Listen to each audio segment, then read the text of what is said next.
CMR shopping mall Dasara ధమాకా offers అద్భుతమైన offers తో పాటు అబ్బురుపరిచే స్పాట్ గిఫ్ట్స్. కాదు ఏంటి గడ్డం వేసాం పీసీఓడి అప్పుడు వచ్చింది డార్లింగ్. దట్ ఈస్ కరెక్ట్గా ఈ షూటింగ్స్ ఆ టైంలోనే నాకు పీసీఓడి వచ్చింది. పీసీఓడి వచ్చేసరికి హెయిర్ గ్రోత్ వస్తుంది. జప్పని షూటింగ్ అంటే నాకు అదంతా తెలియదు యాక్చువల్లీ. ఫేషియల్ హెయిర్ మామూలుగా చాలామంది లేడీస్ కూడా థ్రెడ్డింగ్లు చేయించుకుంటారు. వన్స్ ఇన్ యూనో 15 days అట్లాగే వెళ్ళి థ్రెడ్డింగ్స్ అది చేయించుకుంటారు మామూలుగా అయితే. చాలామంది లేడీస్కి ఒక 80% to 90% of the ladies have facial hair. కాకపోతే తిన్నుగా ఉంటుంది కొంతమందికి, కొంతమంది తిగ్గా ఉంటుంది. అది ఫేషియల్ హెయిర్ థ్రెడ్డింగ్లు ఇలాంటివన్నీ చేయించుకుంటారు. మనకి డైరెక్ట్గా షూటింగ్లు ఇలాంటివి ఉండడం వల్ల ఇలా కనిపిస్తుంది అనగానే సప్పని మన మేకప్ వీళ్ళ దగ్గర కానీ హెయిర్ స్టైల్స్ కానీ రేజర్ ఉంటుంది జుబ్బని ఇలా అనేసి వాళ్ళు. అసలు నా ఫస్ట్ స్టార్ట్ అయింది ఎప్పుడంటే ఎంబీఏ అవ్వగానే గుండు చేయించుకున్నాను. గుండు చేయించుకున్నప్పుడు మొత్తం బ్లేడ్ ఇలా వేసాడు, మొత్తం ఇలా వేసాడు బ్లేడ్. ఆ తర్వాత సైడ్ స్టార్ట్ అయింది. ఇంకా ఇక్కడ మామూలుగా అయితే ఇలా స్టార్ట్ అయింది. My mom also has facial hair, but she flux it and you know threading అది చేయించుకుంది. బాగా కనిపిస్తుంది, నాకు ఎక్కువ కనిపిస్తుంది. లేదు తిరగట్లేదు ఉంది, గట్టిగా ఉంది. అంటే ఈ షూటింగ్ కంటిన్యూటీ ఎక్కడ దాకా ఉందో అక్కడ దాకా పెట్టుకున్నా. మళ్ళీ వెళ్ళగానే తీయించేసుకుంటాను ఎప్పటికప్పుడు. అది ఇప్పుడు ఏదో రోల్ ఆన్ లాంటిది వచ్చింది, దాంతో తీసేస్తే అయిపోతుంది. ఓకే, మళ్ళీ బ్లేడ్ పెట్టానంటే నీ సైజ్ వస్తుందేమో అని భయం. చూడు మన ఎంత బాగుంది చూడు. అంటే మరి నేను కూడా ఇలాగ షేవింగ్ లైవ్ చేశాను అనుకో, మరీ హ్యాండ్సమ్గా ఉంటే కష్టం. హీరోకి లెక్క రోల్ అడిగితే మళ్ళీ నీకు ఇబ్బంది అవుతుంది. నాకు మాట్లాడుతుంటే ఇట్టి చట్టి అట్టించి ఇట్టి కనెక్ట్ అయిపోతున్నాను. అది ఎప్పుడు వస్తున్నాయి, ఎప్పుడు రాబోతున్నాయి నీ మూవీ? ఇప్పుడు చేయబోతున్నావన్నీ? వచ్చేస్తాయి ఈ ఎండ్ ఆఫ్ ది ఇయర్ లోపల వచ్చేస్తాయి. ఒకటి దసరా ఉంది, పెద్ద బ్యానర్స్. పెద్ద బ్యానర్స్ 2 ఉన్నాయి, చిన్న బ్యానర్స్ 2 ఉన్నాయి. నువ్వు చేసిన సినిమా రాంది ఏదైనా ఉందా? ఆలోచించాలి. ఏం గుర్తుండవా? నువ్వు లైఫ్లో నార్మల్ నువ్వు ఎలా ఉంటావు? ఏం జరుగుతుంది అంటే ఏం జరుగుతుంది అది జరగడానికి వెళ్ళిపోతావా అంతే. మరి ఏమన్నా నీ చేతిలో ఉంటుందా? ఏముండదు. పొద్దున్న ఇలా లేసావంటే ఓ యువర్ అలైవ్ టుడే, బతికున్నావు నువ్వు అలా. సో ఇవాళ ఏం చేయాలో అని టు డూ లిస్ట్ చూసుకుంటా. నా ఫ్రెండ్స్కి చెప్పేస్తా, అరే 10కి ఫోన్ చేసి నాకు ఇది రిమైండ్ చేయవా అని. మా నాన్నకు ఫోన్ చేసి చెప్పేస్తా, అరే పలానా డేట్ ఇది అడిగారు ఈవెంట్ మేనేజర్, కన్ఫర్మ్ చేస్తానన్నారు, ఆ డేటు నేను అడగాలి, గుర్తు చేయి నాకు అని చెప్పేస్తా. అట్లా చెప్పేసి పడుకుంటా. పొద్దున్న లేసేనా సరే సరే ఇవన్నీ చెక్ చేసుకుంటాను. పైసలు కాదురా, ఈ డేట్లు ఇవన్నీ చెక్ చేసుకుని ఆ రోజు ఏమన్నా ఇలా షూటింగ్లు ఇలాంటివి ఏమన్నా ఉంటే అవన్నీ ఫాలో అప్ చేసుకొని ఇది చేసుకుంటాం. అంతే తప్ప I have to do and దాని తర్వాత ఫ్యూచర్ ప్లానింగ్ ఉంటుంది. Okay hmm we I mean next ఏదన్నా ఇది ఉందా, I have to go and sit in meeting, లేకపోతే నరేషన్ ఏమైనా వినాలా అట్లాంటి. నువ్వు అమ్మాయి కదా, ఆగు విని పూర్తిగా. మాలేసుకుంటున్నావు, తప్పు కాదా? తప్పెందుకు అవుతుంది? అంటే పార్వతీదేవి శివదీక్ష చేయలేదా? 45 ఫస్ట్ స్టార్ట్ చేసిందే పార్వతీదేవి శివదీక్ష చేసింది. అంటే ఇలాగా టాబ్లెట్స్, ప్రాబ్లమ్స్, ఇంజెక్షన్స్ ఇష్యూ అవదా? అంటే యూట్రస్తో నాకు పెద్ద పని లేదు. పెళ్లి చేసుకుని పిల్లలు కానీ వాళ్ళకి పని ఉంటుంది యూట్రస్తో, నాకెందుకు? పెద్ద స్టేట్మెంటే.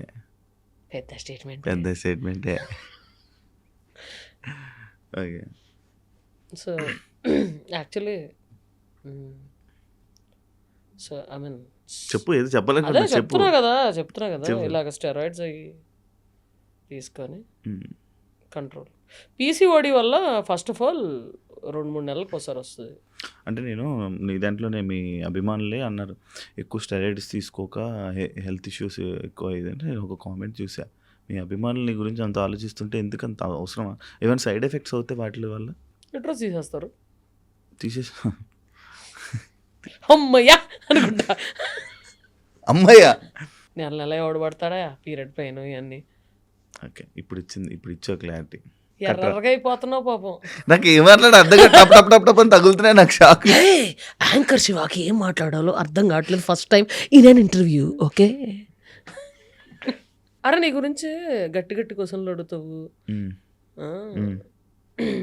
ఇంటర్వ్యూల్లో, రోస్టులు చేస్తావు, ఇదేదని విన్నాను. ఇంత బుద్ధిమంతుల్లాగా అలా బ్రష్ అవుతావు, బుగ్గలు ఎర్రగా అవుతావు. నీకు ఇంతకన్నా సోఫాలో కూర్చున్నప్పుడు ఏం చెప్పా? Why this change? నేను ఇప్పుడు ఇంటర్వ్యూ చేస్తున్నాను, చెప్పు. అంటే నువ్వు ఇలా, వేరే వాళ్ళు అలా, అంటే ఒకరు ఏ గెస్ట్తో ఎలా చేయాలో అలా చేసుకొని పోతా. అంటే వాళ్ళు చూస్తే రోస్ట్ చేయాలనిపిస్తుందా నీకు? సరదాగా. నన్ను చూస్తే రోస్ట్ చేయాలి? లేదు, నువ్వే తిరిగి నాకు ఏదో చేశాను. ఇది యాడ్లో వేసుకున్నామా? పాపం శివ రోస్టర్ ఇది అది అంటారు కదా వాళ్ళని. పాపం శివ అమాయకుడు అన్నట్టు బాగా ఇదవుతుంది. ఈ మధ్య మేము మారిపోయాను. ఎవరన్నా తిట్టారా, ఎవరన్నా కొట్టారా? లేదు, నన్ను ఎవరు కొడతారు, నన్ను ఎవరు తిడతారు. మంది నాకు అనిపించింది. దెబ్బ తిన్నావా? ఆల్రెడీ దెబ్బలేదు. మిమిక్రీ చేస్తూ ఉంటా కదా, మిమిక్రీ నేర్చుకున్నావు ఆటోమేటిక్గా అలా ఫ్లోలో కొట్టుకొచ్చింది. ఫ్లోలో కొట్టుకొచ్చింది. గీత మాదిరి ఇది బాగా చేస్తావు కదా నువ్వు. అదే వెళ్తుంది కదా ఇంకా. నిన్నే ఎవరో పంపారు. నడుస్తుంది. గీత మాదిరి ఫోన్ చేసిందా? గీత మాదిరి కూడా పాపం వాయిస్ నోట్ పెట్టింది. ఏమని? నేనే చెప్తున్నా, ఎగ్జాక్ట్గా ఉందక్క, చాలా బాగా చేశారు అని చెప్పింది పాపం. అది తనకి ఎప్పటి నుంచో తెలుసు. అంటే ఒకసారి షోలో హనుమాన్ నేను పర్ఫామ్ చేస్తున్నాము, అక్కడ తనలాగా మాట్లాడి పాడుతున్నప్పుడు వీడియో తీసి పంపించేశాడు అనమాట మనోడు. అప్పుడే పాపం వాయిస్ నోట్ పంపింది. ఎలా ఉంది నీ పరువు తీయలే అన్నా. అంటే తనే వాయిస్ నోట్ పంపించింది నాకు పాపం. ఎగ్జాక్ట్ ఉంటుంది.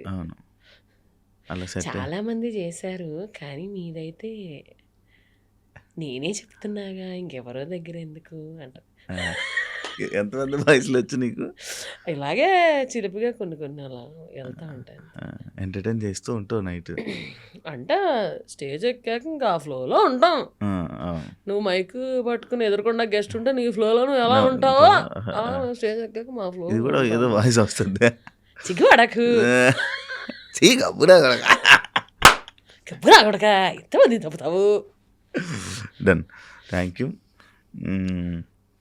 ఏమైనా షేర్ చేసుకోవాలనుకుంటున్నా? ఏం షేర్ చేసుకోవాలి? ఏదైనా అది కాదు, నీ లైఫ్లో ఎవరితో షేర్ చేసుకోలేంది ఒక విషయం ఆడియన్స్తో షేర్ చేసుకోవాలనుకుంటే ఏం షేర్ చేసుకుంటావు ఫైనల్గా? ఎవరితోనూ షేర్ చేసుకోలేనిది ఆడియన్స్తో షేర్ చేసుకోవాలనుకుంటే, అరే షేర్ చేసుకోవాలంటే ఎవరన్నా ఫ్రెండ్తో కానీ బాబుతో కానీ ఎవరితోనో షేర్ చేసుకుంటాడు రా. నేను ఫ్రెండ్ షేర్ చేసుకో. నువ్వు షేర్ చేసుకోవా? నడుస్తుంది ఏం నడుస్తుంది ఇప్పుడు? చెప్పు. అట్లాంటిది ఏం లేదు. అలా నేను షేర్ చేసుకోవాలంటే ఓపెన్గా ఇన్స్టాగ్రామ్ లేబట్టి షేర్ చేసేస్తా. ఐ మీన్ అంత దైడల్ ఉండవు. If there is any update or something like that share చేసేస్తా. మరి ఓపెన్గా ఉంటే ప్రాబ్లం కదా? ఏం ప్రాబ్లం? ఏదైనా వస్తాయి కదా. రెండు ప్రాబ్లమ్స్ చెప్ప. ప్రతిదీ తెలిసిపోయినా జడ్జ్ చేస్తారు. అది మనం వాడేంటి తొక్కలో జడ్జ్ చేసేది. నెక్స్ట్ అంతే, ఇంకేం లేదు. ఒకటి చెప్పావు జడ్జ్ చేస్తారని, వాళ్ళు ఎవరు జడ్జ్ చేయడానికి? ఫస్ట్ ఎవరి లైఫ్ అని చూసుకోమను, పక్కన జడ్జ్ చేయడం కాదు. ఎవరి లైఫ్ అని చూసుకుంటే లైఫ్ బాగుంటుంది. ఓకే, మనం అన్ని చెప్పేసుకున్నా కూడా అవి జరగవు. అంటే నీ రాత అలా రాసి పెట్టింది అనుకో, చెప్పుకుంటే జరుగుతాయి. మరి చెప్పుకోకపోతే దాచిపెట్టుకుంటే జరుగుతాయి అని అనుకుంటారు.